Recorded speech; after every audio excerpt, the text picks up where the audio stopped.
Okay? 95% of Jordan will cover gold plate the Dome of the Rock. From here we're going into the Western Wall area itself. Okay? We're gonna do like 5 minutes explanation. What do we see? If you would like, we'll ask you. Doesn't harm if you want to write a note and leave.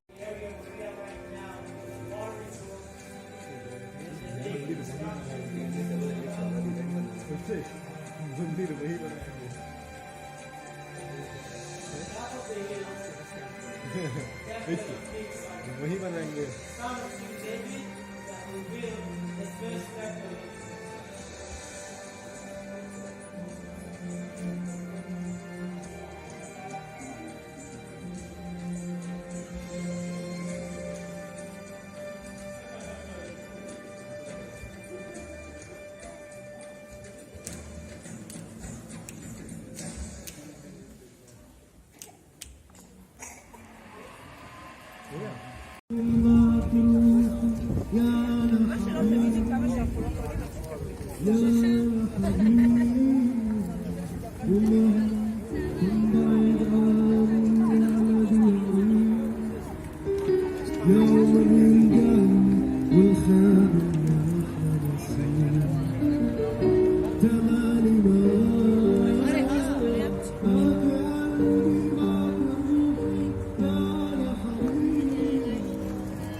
ছবিটা তুলে নাও।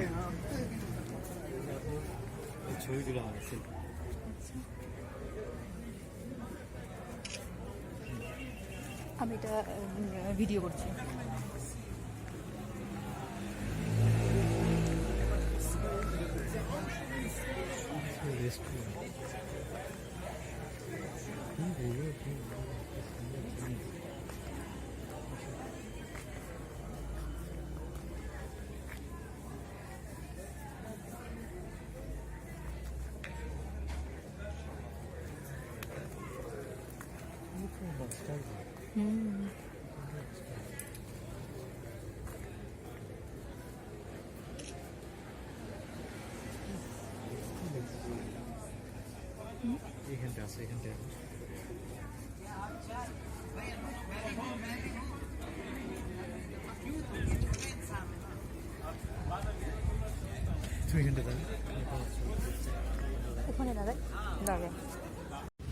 The place where Jesus was betrayed after the Last Supper, and he was given up for the interrogation for the Caiaphas, the high priest, and then the prophecy has been fulfilled, and from that point on he will be led to the crucifixion.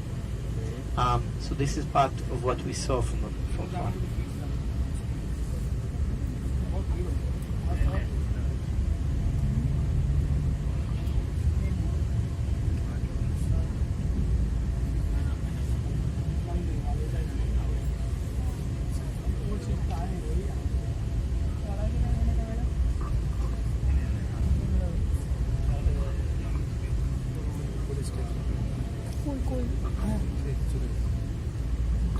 So, on the left-hand side, Mount Scopus Hebrew University. That's the tower on the left. We are now entering into the famous Kidron Valley.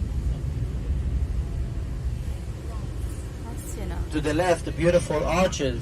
This is the Merman University on top of Mount of Olive.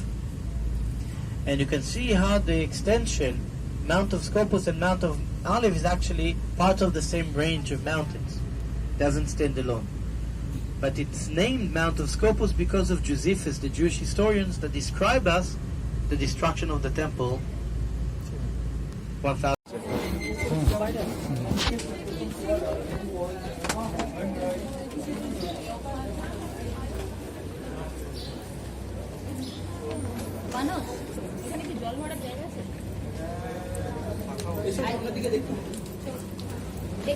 আমার কাছে না পাচ্ছে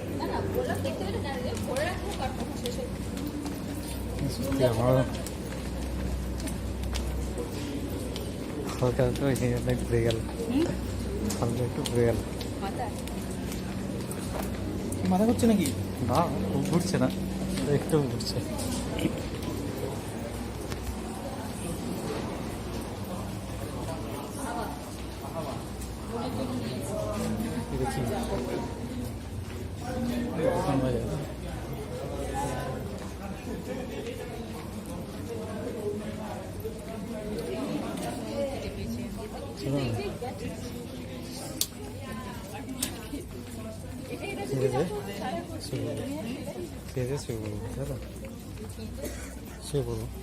কোথায় ছিল তুমি? বাসে ও আচ্ছা, আবার কি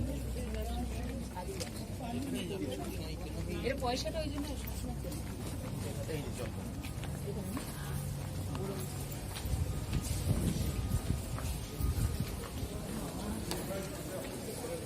জানে কানে তো একটু তাই না, কিন্তু এটা কতটা শরীরের পর ক্ষতিকর হবে।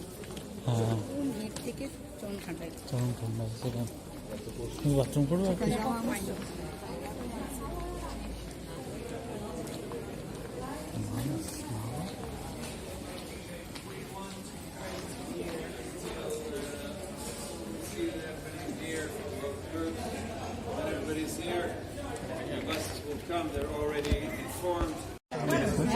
এখন চালিয়ে রেখে দাও। কি বলছো? বলে আছি সেটাই চালাবে।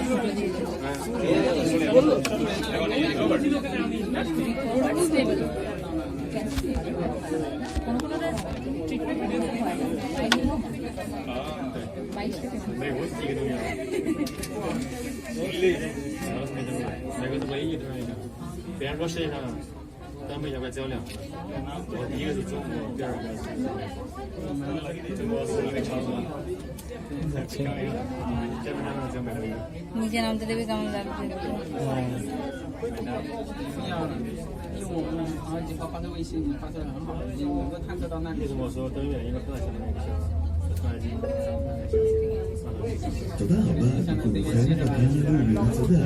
אנו מקווים שנהנתם. נשמח לראותכם שוב בקרוב. We thank you and hope you enjoyed your visit to Masada National Park. We look forward to seeing you again soon.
המערכות החשמליות.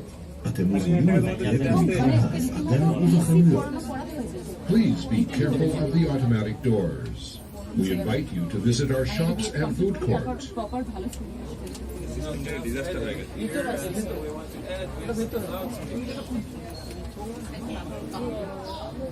We're going directly to the bus. यहाँ पे मस्त टेक्निक है पानी कैसे गर्म करते हैं वो बताएगा जल गर्म करते हैं জল গরম করতে না जल गर्म ऑटोमेटिकली होता है नेचुरली वो नीचे पिलर गुलो जाओ वैसे पोल पे বাস দারুণ তো रॉन इंजीनियरिंग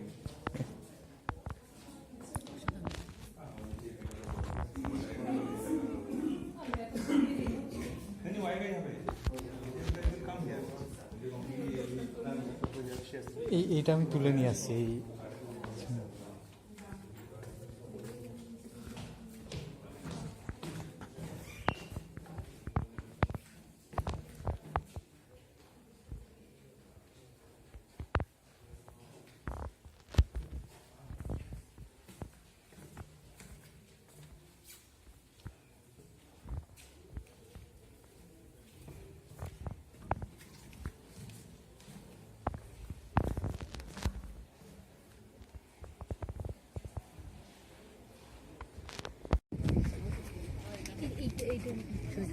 হ্যাঁ ভিডিও করছি আমি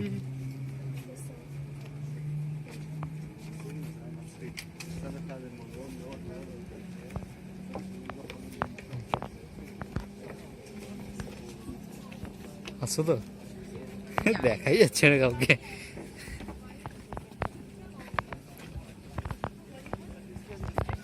ভিডিও উঠছে কি জানে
Нет, это скажется очень быстро, потому что они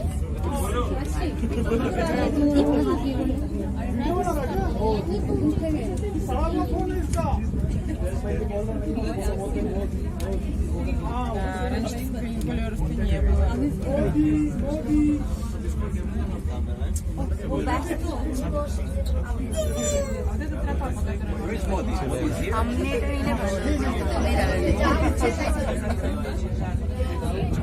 President. Prime Minister.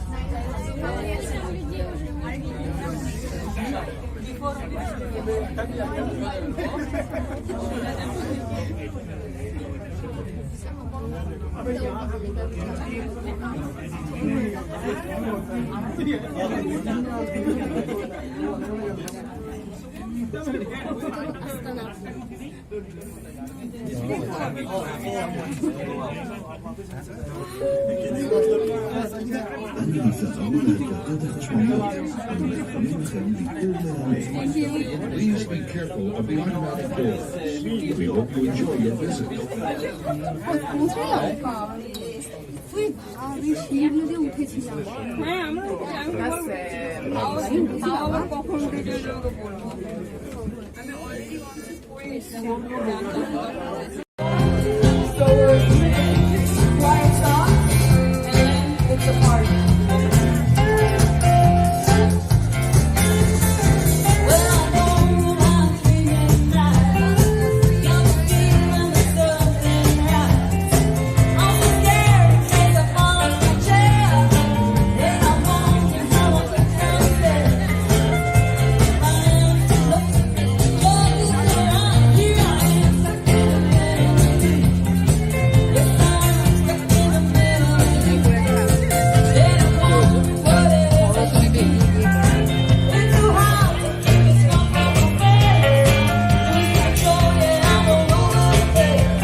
এদিকে থাকো।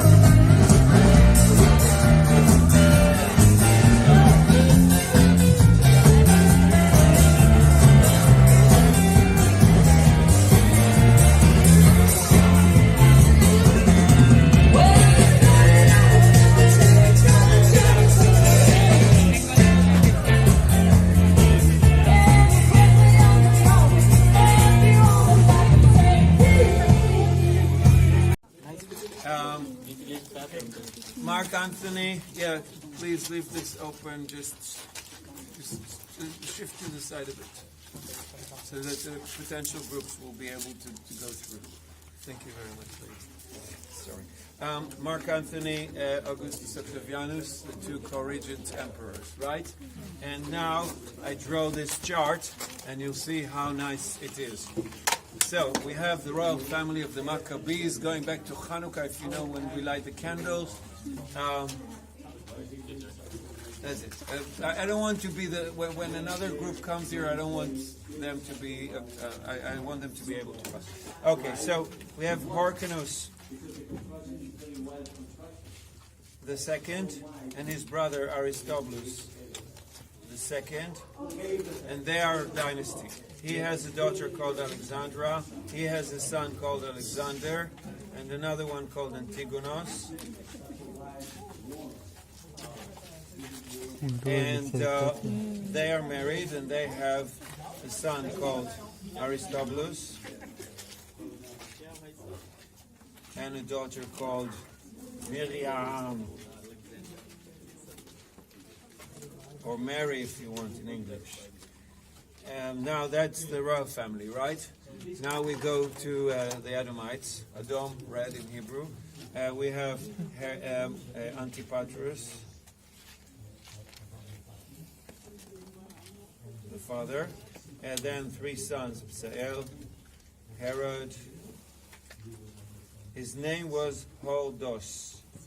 That was the way to pronounce the name, and Joseph. And then Herod had another wife and had a son here, Antipatris II. And Alexandra has a friend who is Cleopatra, and she has a lover called Mark Anthony. Let's put him here. and there is Augustus Octavianus here. I'm doing this because you'll see something very nice happening, and they are teaming up with the Parthians, we said, right? Okay, now look what happens. It's crazy. Okay, so we said that Joseph was not very good for government, right? So he's out of the picture. And then the next thing that happens is that Antipater, the father of Herod, is killed, remember? And then he's helping him, so he marries her. And when he marries her, it looks like this. Well, she was intelligent, and she knew that he must love her very much, or if he doesn't, then there's no marriage life. So she makes him fall in love with her, and then these guys are coming and besieging them, right? Okay? Besieging, they run away. The last king, Matithiau Antigonus, but when Herod comes back, and the Romans appoint him. When they besiege, Hyrcanus and Sale give themselves up, and this guy is deported, and that guy commits suicide, you see? So he's the strongest man. And then he takes all these guys and he runs away, and these guys take Jerusalem, and he comes back with the Romans, and then he becomes the Judean king. Okay, and then he manages to take this country, and he's slaughtering Matithiau Antigonus. And the Parthians are. You see what's happening here? Meanwhile, he has two children from Miriam, another Alexander and another Aristobulus. Why not? Okay, and then you remember, and he had more children, but I'm not putting everybody here. And then you remember what happened with the brother of Miriam, Aristobulus the third. Yes, he kills him in Jericho. Then she picks up the phone, and then he needs to go to Egypt, and he leaves Miriam and her mother here. We don't know that he ever used it. Well, you have 15 palaces, and you don't have a motorbike. How do you move between them? So he didn't have the time to use it, but if he needed, he could stay here for a very long time. So they were here, and he goes to Alexandria to meet Mark Antony, but it was 31. And what happens in 31? The Actian battle, right? He loses, and they commit suicide. A very sad thing, read Shakespeare. And you see what happens here? And he's stuck there in Alexandria. But he was so afraid that Mark Antony is going to kill him and marry his wife. Because she was even more beautiful than Cleopatra. And Cleopatra, mirror, mirror on the wall, so she passed a message to him that Mark Antony actually wants to kill him and marry his wife. And the protection, the solution Herod found was amazing. What do? You're in the Roman world. The Roman emperor, somebody told you, it's not true, but somebody told you that the Roman emperor wants to kill you and marry your wife, and you're Bedouin. Well, Edomites, Bedouins. You don't want anybody to touch your wife. So what do? You put your wife in here, and you leave a little note to the chief guard saying, if anything happens to me on the way, can you please hang these two ladies? Thank you very much. I'll stand in front of Mark Antony, and when he wants to kill me, I'll say, you can kill me, but when you get to Jerusalem, there will be no Miriam.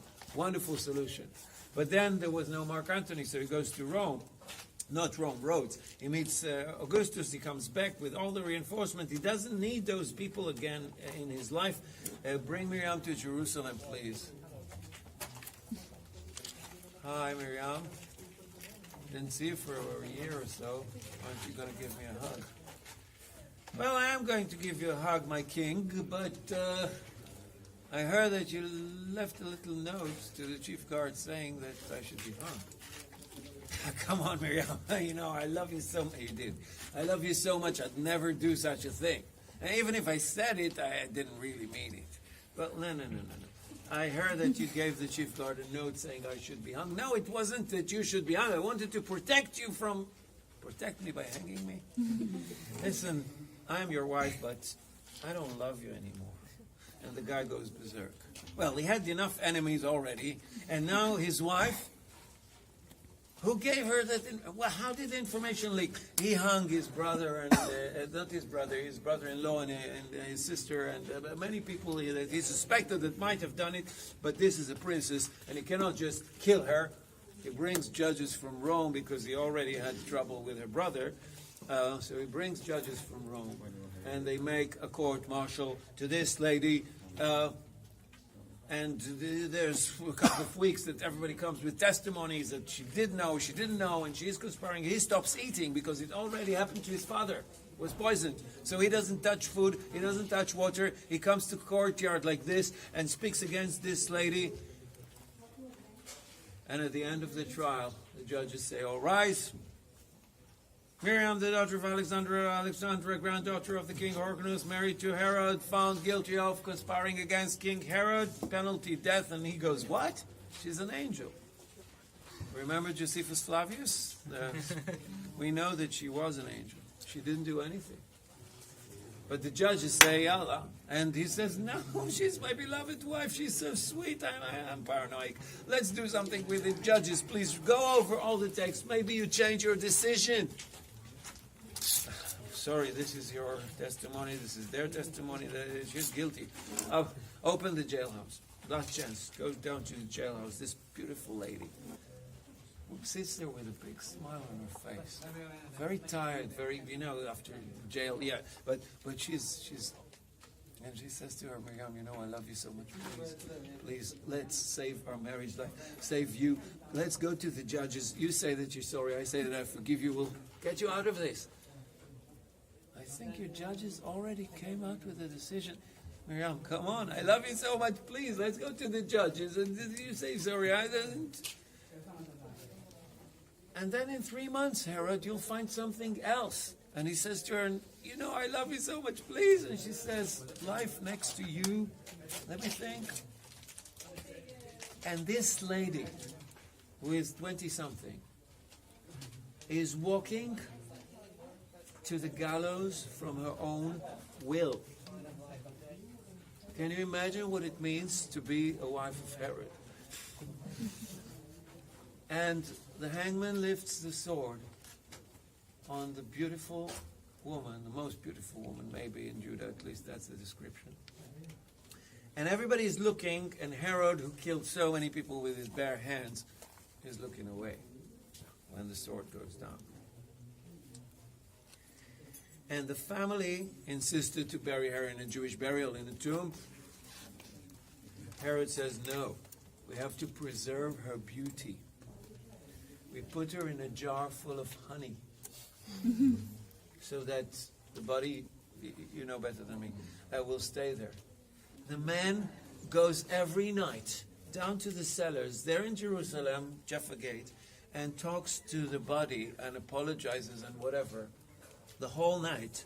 Comes back in the morning and he has a country to run, and the next night he does the same, and he does it night after night, and the chancellors say, Herod, you're killing yourself, and he couldn't listen to them, and he keeps doing this for a month until his physical situation deteriorates, that he's a living carcass, he's about to die, he's shivering. Everybody says the man has a few days, and then Alexandra says, okay, if the man is dying, that's my time to make my coup. And she organizes the rebellion, but Herod is a cat. 9 lives, falls on 4. Recovers, and hanging this lady was a pleasure because she was the mother-in-law after all. A couple of years later, well, Miriam is dead, but I cannot wipe her. She's too dear for me, The 2 children rebel against him, and he hangs both of them. And 4 days before he dies, he kills his eldest son to make sure he will not inherit it. Augustus was a good friend of Herod. And after Herod passes away in 4 BC, he holds a long sermon, bewailing that great person, and I could say a lot of good things for this guy, of how brilliant a king he was. The moment he died, the Jews start with a line of rebellions against the Romans, which ends in the annihilation of the Jewish entity in this country. But he finishes his sermon, all the praising for Herod, he finishes with this sentence: you're better off being Herod's pig than being Herod's son, because he knew, or relative, because he knew that Herod was a Jew and would never slaughter a pig. And I hope that now that you see that map, you understand why this guy needed 50 castles in this country. And I hope that I promise the rest of the spots I'll stop for a minute here, a minute there, but I needed to tell you the story. I hope you like the drama. Let's continue.